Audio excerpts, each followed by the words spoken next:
कश्यप कौन हुआ करते थे? और ये एक बहुत बड़े राजा थे। क्या थे?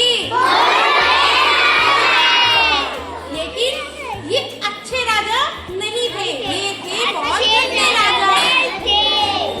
ये हमेशा दूसरों पर जुल्म करते थे और अच्छे से नहीं रहते थे, सबसे दुर्व्यवहार करते थे, मतलब बुरा व्यवहार करते थे। और ये चाहते थे कि जितनी भी मेरी प्रजा है सब लोग भगवान की पूजा ना करें, मेरी पूजा करें। क्या चाहते थे ये? कि सब मेरी पूजा करें, हर समय मेरी ही माला जपते रहे। आपने देखा होगा घर में आपकी मम्मा माला जपती होंगी ना भगवान की, तो तब भी लोग भगवान की माला जपते थे। तो ये कहते थे कि सब लोग मेरी ही पूजा करें। लेकिन इनका एक बेटा था, उनका नाम था प्रहलाद। क्या नाम था इनका? हाँ, और जो प्रहलाद थे वो हर समय भगवान विष्णु की पूजा किया करते थे। किसकी पूजा करते थे?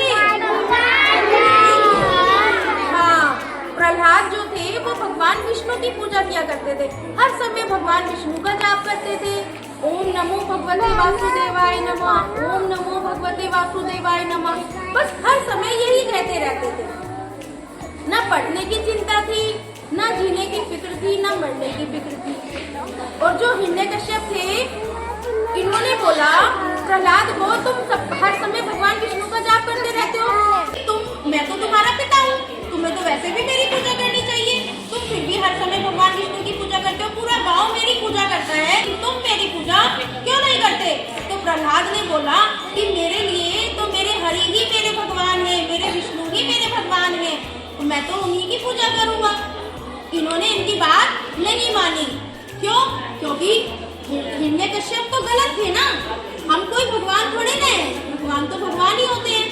तो इन्होंने, प्रहलाद ने बोला कि मैं तुम्हारी पूजा नहीं करूंगा, मैं भगवान विष्णु की ही पूजा करूंगा। हिरण्यकश्यप को गुस्सा आ गया, बहुत जोर से गुस्सा आ गया और उन्होंने अपने सैनिकों से बोला, तो हिरण्यकश्यप ने अपने सैनिकों से बोला कि जाओ और प्रहलाद को पहाड़ की सबसे ऊंची चोटी पर ले जाओ और वहां से गिरा दो।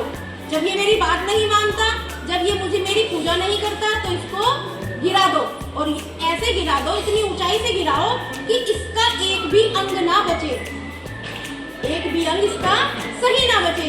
तो सैनिकों ने इनकी आज्ञा मानकर ऐसा ही किया। प्रहलाद को सबसे ऊपर चोटी पर ले गए पहाड़ की और वहां से गिरा दिया। अब प्रहलाद तो गिर गए, लेकिन इन्होंने गिरने की चिंता नहीं की। अगर आपको कोई गिराने लगे, आप जोर जोर से चिल्लाओगे ना, बचाओ बचाओ बचाओ, ऐसे करोगे ना। लेकिन प्रहलाद ने ऐसा नहीं किया। प्रहलाद ने क्या कहा? ओम नमो भगवते वासुदेवाय नमः, ओम नमो भगवते वासुदेवाय नमः, बस यही जाप करते रहे।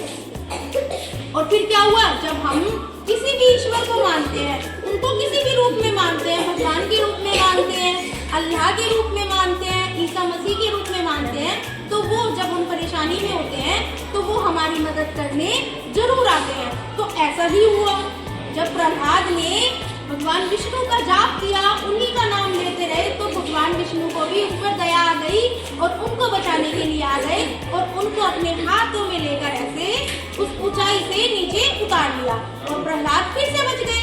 फिर हिरण्यकश्यप को पता लगा, अरे प्रहलाद तो फिर से बच गया, प्रहलाद को तो कुछ भी नहीं हुआ। फिर उन्होंने क्या किया? उन्होंने फिर सैनिकों को आज्ञा दी कि जाओ और प्रहलाद को सबसे बड़े हाथी के पैरों से कुचलवा दो। हाथी आपने देखा है? हाथी बहुत बड़ा विशालकाय सबसे जीव है, बहुत बड़ा है ना, बहुत मोटा ताजा होता है ना हाथी, और भारी भी होता है। यदि हाथी अपना एक पैर रख दे तो क्या होगा? मर जाएंगे। तो उन्होंने सैनिकों को आज्ञा दी कि जाओ और प्रहलाद को हाथी से कुचलवा दो। लेकिन क्या हुआ? वहां भी प्रहलाद बच गए। क्यों? क्योंकि ये भगवान विष्णु की पूजा करते थे और भगवान विष्णु इनको वहां पर भी बचाने आ गए और इनको बचा लिया। हिरण्यकश्यप को ये देखकर बड़ा गुस्सा आया, बहुत जोर जोर से चिल्लाने लगे, ऐसा कैसे हो सकता है, कौन है जो इसको बचा लेता है? फिर सोचा और सोचकर इनको ध्यान आया इनकी एक बहन थी जिनका नाम था होलिका। कौन थी हिरण्यकश्यप की बहन? होलिका। ये जो होलिका थी इनको बच्चों एक वरदान मिला था कि ये आग से नहीं जल पाएंगी कभी भी। आपको यदि हल्की सी भी आंच लग जाती है आग से तो क्या होता है? आपका हाथ जल जाता है ना? हमें जलन महसूस होती है, लेकिन इन्हें वरदान मिला हुआ था कि इनको आग से कुछ भी नहीं बिगड़ेगा इनका। तो हिरण्यकश्यप ने होलिका से कहा, होलिका तुम मेरे लिए एक काम करो। अब ये हर जगह जहाँ भी मैं इनको मारने की कोशिश करता हूँ प्रहलाद फिर बच जाता है। तो इस बार हम एक अग्नि का वो तैयार करेंगे पूरी, तो तुम उसमें बैठ जाना, उसको अपनी गोद में लेना और हम आग लगा देंगे और वो फिर तुम बच जाओगे और प्रहलाद जल जाएगा। तो हिरण्यकश्यप ने ऐसे ही किया और पूरी तैयारी की और होलिका को आग में बैठा दिया। पहले तो आग नहीं लगी थी, जब इसको बैठाया पूरी लकड़ियां तैयार की जैसे आप होली पे होलिका पूजने जाते हो। प्रहलाद को अपनी गोद में बैठाया। होलिका इनकी क्या लगती थी प्रहलाद की? बहन तो हिरण्यकश्यप की लगती थी। आपके पापा की बहन आपकी क्या लगी? बुआ लगी ना। तो ये होलिका भी प्रहलाद की कौन थी?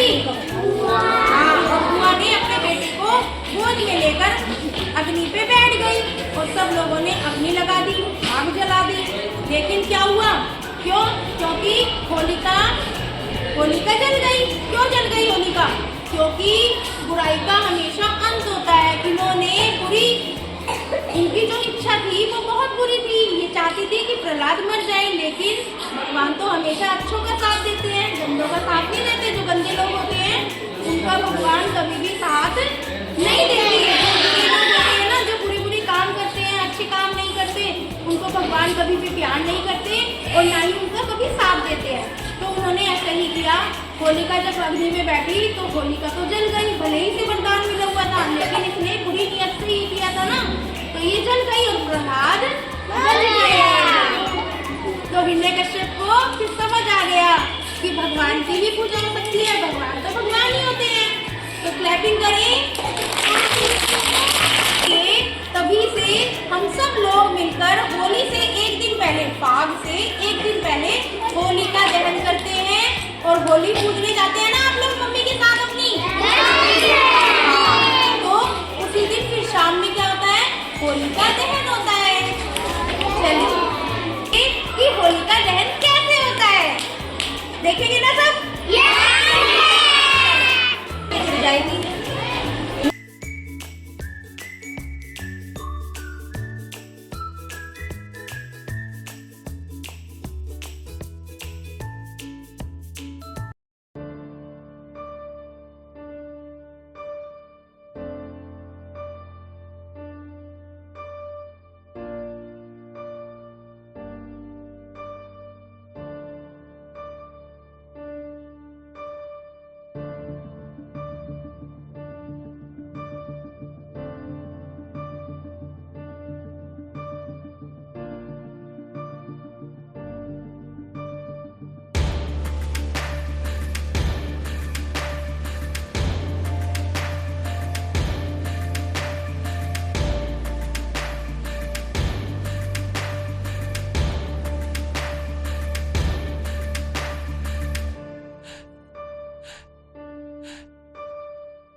जो सभी लोग जो वहाँ के गाँववासी थे उन्होंने इसी खुशी में रंगों से होली खेली।